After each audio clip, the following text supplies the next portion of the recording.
सवाद आज़म इसी राय को लेकर चलता रहा है कि कुरान और सुन्नत के ताबे रख कर अखबार अहाद को कबूल या रद्द किया जाएगा। लेकिन इसमें अभी भी एक कन्फ्यूज़न है, वो ये है कि गामदी साहब ने सुन्नत से मुतालिक जो राय दी है, गामदी साहब ने एतराज़ सीरीज़ के अंदर सुन्नत पर जो लेक्चर रिकॉर्ड करवाया, उसमें गामदी साहब ने सुन्नत को बयान करते हुए अकाबिर उलमा फुक़हा की आरा नकल की, जिसमें इमाम शाफ़ी की रिसाला से उन्होंने हवाले दिए, इमाम इब्न अब्दुल बर का रेफरेंस दिया, इमाम शातिबी का रेफरेंस दिया, इमाम इब्न हज़म का रेफरेंस दिया कि सुन्नत क्या है। लेकिन हम मुआसर उलमा से सुन्नत की यह तारीफ़ नहीं सुनते। तो इसकी क्या वजह है?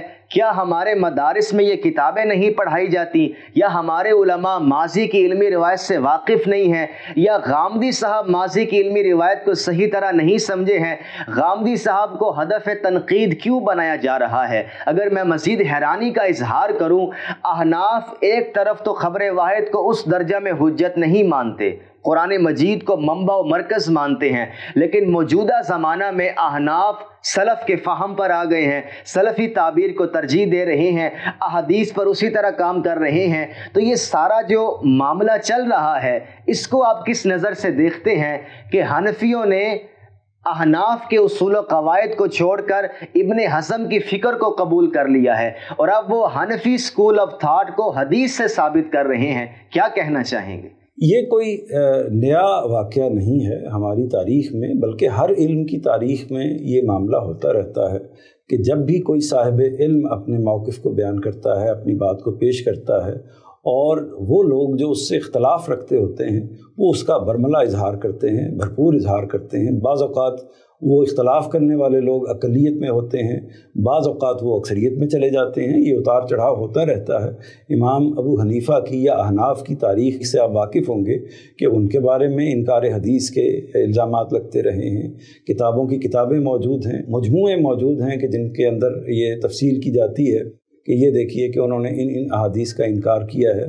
तो ये सारी, इसी तरह अहलुर राय कहना या अहले क़यास कहना, ये इल्ज़ामात लगाए जाते रहे हैं और कुछ लोग उनकी ज़द में आ भी जाते हैं। लेकिन मेरा एहसास ये है कि हम सबको इसकी कोशिश करनी चाहिए, और जितनी जितनी हमारी आवाज़ है, और मेरा ख़्याल है कि इस कोशिश में जो आप लोग या जो अहले इल्म हैं वो किरदार अदा कर रहे हैं कि बात को तनकीह के साथ सामने लेकर आया जाए। और अगर कोई आज एक शख्स बात कर रहा है तो माजी में भी अगर उसके आसार मौजूद हैं, या वो बात पहले से कही जाती रही है, तो फिर मौजूदा बात कहने वाला तो कोई नया बात करने वाला ना हुआ। फिर तो असल में अगर कोई गलत बात है तो उसकी निस्बत असलन माजी के उलमा ही से होनी चाहिए, और अगर सही बात है तो उसको भी उसी पहलू से पेश करना चाहिए। तो बाज़ औक़ात प्रेजेंटेशन में बाज़ चीज़ें ऐसी हो सकती हैं, जैसा कि गामदी साहब का मौक़िफ़ में प्रेजेंटेशन की बाज़ चीज़ों में आप कह सकते हैं कि अहनाफ के नुक्ता नज़र से कुछ फ़र्क है, या उसमें उन्होंने तनकीद की है, या बाज़ चीज़ों को नुमायाँ किया है, या उनकी बाज़ जिन रिवायात को वो कबूल करते हैं उनकी मुख्तलिफ़ तावील की है, या बाज़ रिवायात जिनको वो कबूल करते हैं उनको कबूल करते हुए दूसरा रवैया इख्तियार किया है, वग़ैरह वग़ैरह। ये सारी चीज़ें तो हो सकती हैं, या इस्तिलाहात मुख्तलिफ़ इख्तियार कर ली हैं, मसलन तख़सीस या ताकीद और इस तरह के अल्फाज के बजाय तफ़हीम व तबयीन और उसवा हसना की इस्तिलाहात इख्तियार कर ली हैं। तो ये फ़र्क तो लाज़िमन कहे जा सकते हैं, और हैं भी। और हर ज़माने में जो उलमा ख़ुद फ़ुक़हाए अहनाफ़ के अंदर, हर इल्म के अंदर इल्म जब तरक्की करता है तो इस्तिलाहात में भी तग़य्युर होता है, प्रेजेंटेशन में भी तग़य्युर होता है, और नए आने वाले लोग अपना इनपुट दाखिल करते चले जाते हैं। तो ये चीज़ तो होती रहती है। गामदी साहब का काम भी इसी नौइयत का है, ख़ास तौर पर इस पहलू से।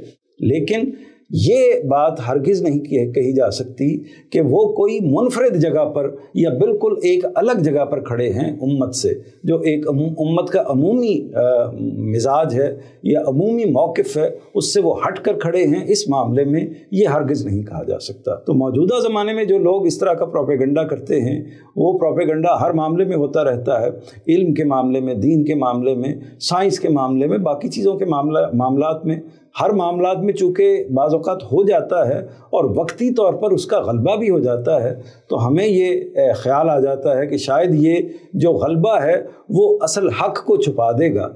हक़ अगर हक़ है और उसके अंदर वजाहत मौजूद है और वो अपने इस्तदलाल की सही बुनियादों पर कायम है, तो वो आज नहीं तो कल पूरी तरह आया हो जाएगा।